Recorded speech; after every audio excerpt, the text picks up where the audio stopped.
think boxing-wise, he's going to give Canelo fits. I don't believe he can hurt Canelo. I just believe that Crawford hasn't been in the ring with anybody this powerful.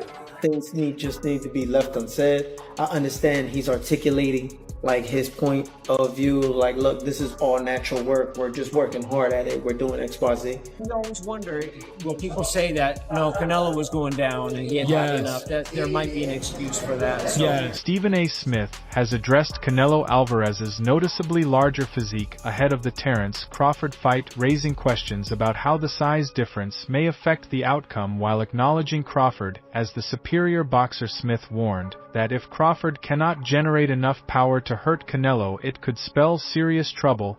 His remarks underline concerns about the physical disparity and its potential impact on this highly anticipated clash. You know what I think my initial reaction would be to say that I think that Crawford would be the superior boxer, as great as Canelo is, as seasoned as he is, with 65 fights, if I recall, on his record. I think boxing-wise, he's going to give Canelo fits. I don't believe he can hurt Canelo. I just believe that Crawford hasn't been in the ring with anybody this powerful. Again, Crawford is the superior boxer. But if he can't hurt Canelo, you can't keep him off of him. He says it's a legacy fight. He believes he can do the same, and he wants to do the same against a fighter the caliber of Canelo Alvarez, which is why we haven't really seen him in the ring against anybody else. Fortunately, that's the business of boxing. He's a victim of it, not a... Eddie Reynoso, the respected trainer of Canelo Alvarez, has responded to long-standing allegations regarding performance-enhancing substances in boxing over the years. Reynoso has faced accusations of providing or allowing fighters in his gym to use such substances, but he firmly denies the claims. He clarified that his fighters, including Canelo, manage their own nutrition plans and that he does not interfere in their dietary choices, with speculation often intensifying whenever a fighter's physique or performance improves significantly. Reynoso's statement is particularly important ahead of the Crawford fight.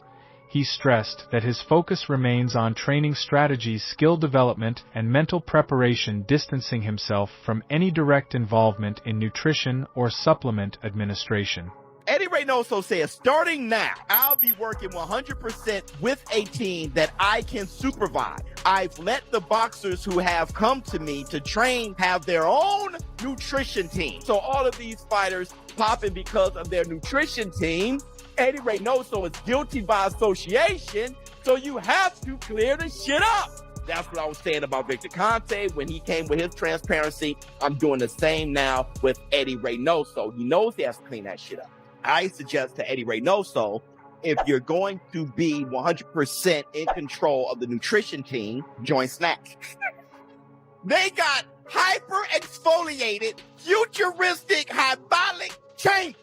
Get Nello on Snack. Hey, brother, Nello on Snack with the futuristic 1.121 gigawatt, brother, please.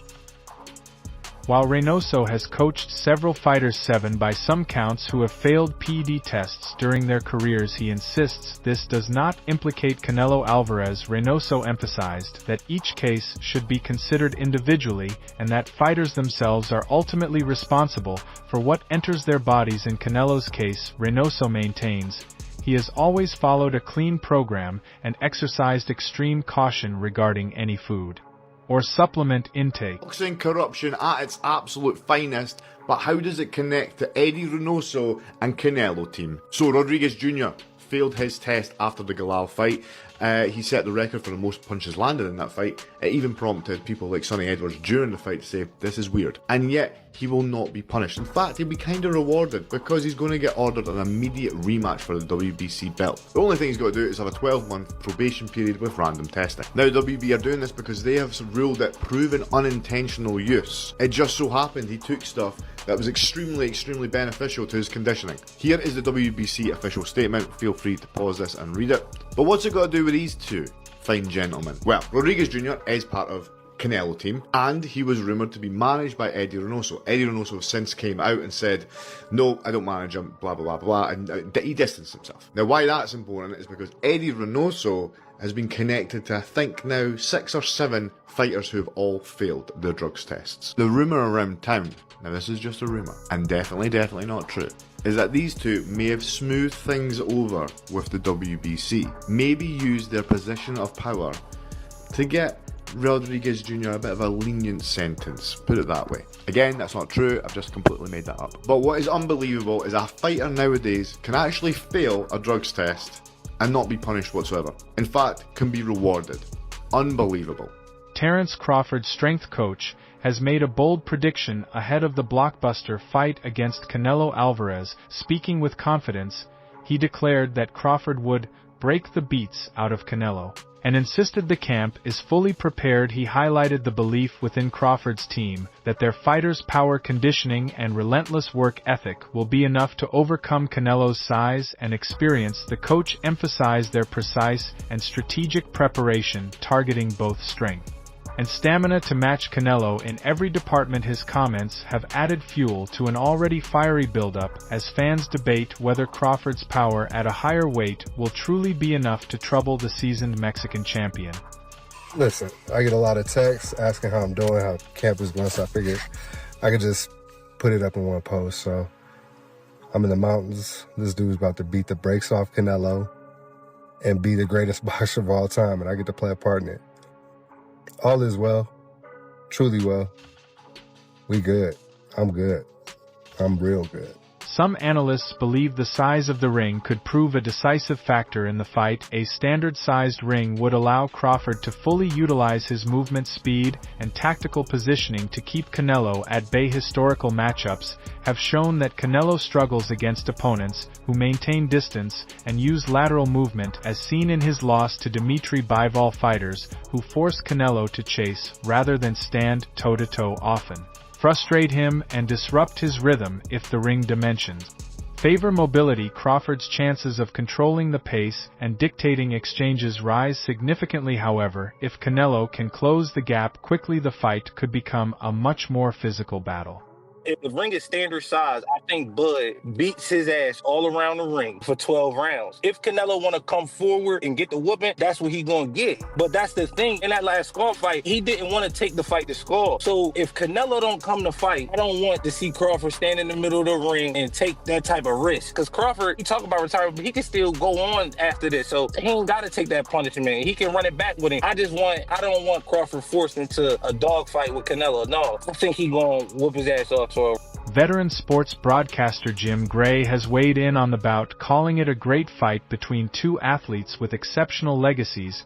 He praised Canelo Alvarez for his sustained excellence across multiple weight divisions, while also giving equal credit to Terence Crawford for his dominance in his own division. Gray's balanced perspective reflects the high level of respect both men command in the sport. He emphasized that the fight is not just about titles but also about legacy, with each fighter looking to secure his place in boxing history. I think we want to see the best fight the best. And even though there's been a difference in weight divisions here, I think that, people clamor for big names and big fights and guys who are great to fight each other. So being for the institution, and I am for the institution of boxing, I think Canelo has been great for boxing, and I think Terence Crawford has been great for boxing. So how this is going to play out exactly, I don't know. Terence Crawford is older, and Canelo has, twice as many rounds? So, I don't know how that combination ends up. The weight difference, Canelo's going to be a bigger man and a bigger frame, and coming up in that weight. So I think it's just going to be fun. It's going to be interesting. It's going to be at the Allegiant Stadium where the Raiders play, and it's going to be filled up, and we're going to have a huge, huge night for boxing for the world to see. One follow-up. Do you feel like Terence Crawford has the style to cause Canelo problems? Does he have the style to what? Cause Canelo problems. Terence Crawford's a great fighter. Terence Crawford can give anybody problems. Whether or not he will, I don't have that crystal ball. I don't know. We'll just have to. Renowned trainer Abel Sanchez has expressed skepticism about Crawford's chances, citing the significant size difference between the fighters' weight divisions exist for a reason. Sanchez explained, and while skill is critical, natural size and strength cannot be overlooked. He argued that Canelo's power at his natural weight class would be a major obstacle for Crawford, who is moving up to face him. According to Sanchez, even a fighter with Crawford's extraordinary talent will find it difficult to overcome such physical disadvantages. As everybody has opinions, and my opinion is that I think Canelo will be too big for him. I think Crawford needed a little more seasoning, a little more seasoning of his weight, that is. He's had a year and hasn't had really any fights against those caliber fighters. The last fight he had a 154-pounder, moved up one division and had a difficult time in a way that he wasn't dominating as he did in the lower divisions. And you talk about a guy in Canelo whose really only bad outing was at the Bivol fight. And Bivol, when I first talked about that fight, when they asked me, Bivol is a Gennady Golovkin, just 15 pounds heavier. Same skills, maybe not the punching power, but very skilled. So anybody below 75, Canelo is dominated easily. After the 5th or 6th round, it seems to be sparring sessions for him. So I think that he does very well, and I think he wears Crawford out and wins a going-away decision. Crawford is an all-time great, obviously, but there's weight divisions, Definitely as well. Abel, I'll leave it there, but I'll leave you with the final words. Any final words for the fans? Waiting to see you in the corner on Saturday night, my friend. I'm very happy to be back. I retired for 3 years. Legendary ring announcer Jimmy Lennon Jr. has shared his view that in fights of this nature the naturally bigger fighter usually comes out on top. By that logic, he believes Canelo Alvarez should hold the edge. However, Lennon also noted that Canelo has not looked as dominant in some recent outings, leaving a window of opportunity for Crawford. His balanced take suggests that while size is a key factor, recent form and tactical execution could still tip the scales in Crawford's favor. Super fight in September. How do you see that fight playing out? Who are you leaning towards? Who wins that fight? Yeah, I tell you, I tend to always think the naturally bigger fighter is going to have an advantage. I'm just, with the Crawford moving up, he was a 135-pound champion. They had 40, fantastic champion. 47 then, and then 54. Is 68 too much? That's really a big jump. But I tell you, a lot of people I respect just say, no, he's going to be favored on that. Wow. So I don't know what to say, but Canelo's a great fighter and a smart fighter, and two fighters in the pound for pound best, getting it on. That's nice for boxing. And if Crawford is successful, where would you place him in the all-time greats? Does he belong in the top 10, or you've seen so many fighters come across? Yeah, that's a tough one. That's a tough one to say. But certainly he should be considered. He should be in that discussion. And people could argue that either way for a while. But if he doesn't, you always wonder, will people say that, no, Canelo was going down and he had had enough? That there might be an excuse for that. So, we'll see. But it'd be quite a feat if he does beat Canelo. That'd be amazing. Shakur Stevenson, the undefeated and highly skilled champion, has voiced strong confidence in Terence Crawford's abilities. He described Crawford as the greatest in his weight class and believes his exceptional skills are enough to overcome even a bigger, stronger opponent like Canelo Alvarez. Stevenson's words carry weight as they come from a proven fighter with elite credentials. His statement reflects the respect Crawford commands among top-tier boxers and reinforces the belief that size alone will not decide the outcome. Many within the boxing community share this view, making this potential matchup one of the most intriguing and highly anticipated in modern boxing. When you first heard about this idea, when you first heard about it, what did you think of this idea of Bud going up to 68 to fight Canelo? I ain't gonna lie, I've been putting it out since, I want to say, when he fought Shawn Porter. Like back then, if you go watch, it's an interview out there. I had said I think that Terence Crawford would beat Canelo Alvarez right after he fought Shawn Porter. So the idea, I've been thinking about it. I've been saying it before Bud even was saying it. Why were you saying it then? Like that was what, a few years ago? Was he 160 or 168 at that point? But Why did you believe then that was the right fight? Because I just knew, like, as far as in that weight class, Terence Crawford is like the greatest. So I just feel as though with Canelo's style and like the style of boxing that he got, I think and this is before Bivol did it, but I thought like Terence Crawford was the only guy who I felt as though could have beat Canelo with his style. So tell me if you think I'm wrong here. Like, I might have been more confident after the Spence fight when he threw a lot of right hands in that fight, was aggressive. Against Madrimov, he didn't throw a lot of right hands in that fight. And I've been saying for years that the only way to beat Canelo Alvarez, throw right hands. Gennady Golovkin did it, almost beat him. Probably should have beat him the first time around. Dmitry Bivol did it in their fight. Other guys tend to try to jab him to death. I don't think you can win fights jabbing. I disagree with you. That's not surprising at all. Former world champion Shawn Porter has provided detailed observations on Terence Crawford's recent physical transformation ahead of the Canelo fight. After meeting Crawford in person, Porter noted that his legs appeared especially thick, powerful, and well-proportioned, evidence of targeted lower body training. He emphasized that Crawford's weight gain was evenly distributed with no disproportion between the upper and lower body, indicating careful conditioning and nutrition. Porter also analyzed Crawford's movement, pointing out that despite the added mass, his speed and agility remain intact, an impressive feat when moving up in weight. In Porter's view, maintaining quickness while adding strength could prove decisive against Canelo, particularly if Crawford uses his mobility to offset the Mexican champion's natural size and power. You guys, one reason you give Crawford a good chance at winning this fight is talking about Canelo has to have his feet set to deliver his power shots. Crawford making him pick his feet up. At 38 years old, putting on 14 pounds to go from 54 to 68, 38 years old, do you think his legs will be able to have the advantage that people that are picking him and thinking he could win this fight, will they have the advantage that they believe he will have at 38, putting on 14 pounds to those legs? I looked at my business partner Malcolm while we were there. I said, "Yo, look at his legs." He said, "Yeah." He said, "Yeah." I said, "They're thick. They're in shape. They look very strong."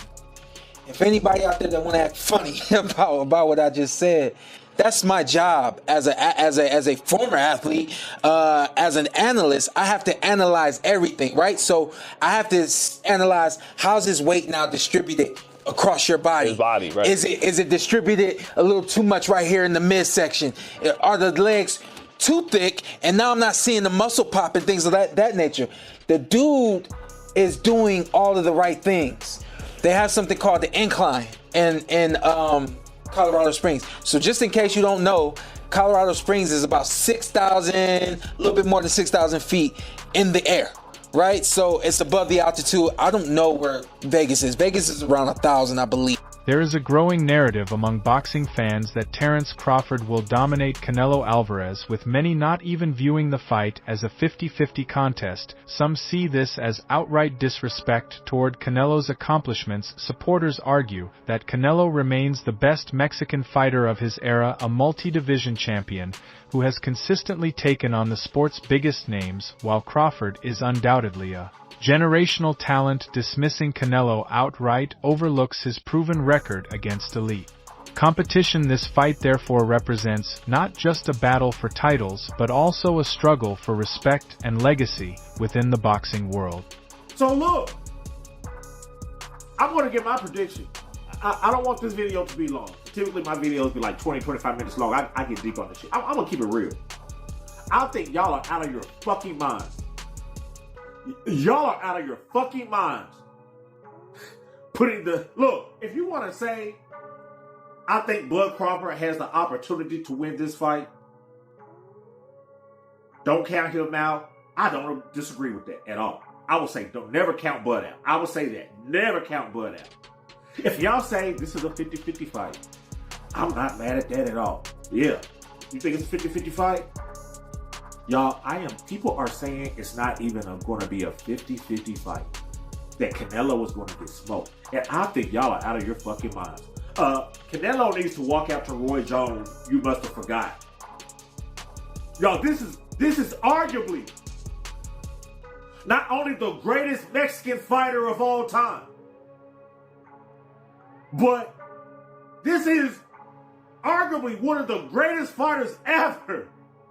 And y'all are acting like Canelo is some kind of fucking pushover. Like he's some kind of stepping stone. I've never seen nothing like it. I have never seen a boxer so accomplished get shitted on in every fucking prediction video I'm seeing. It's madness.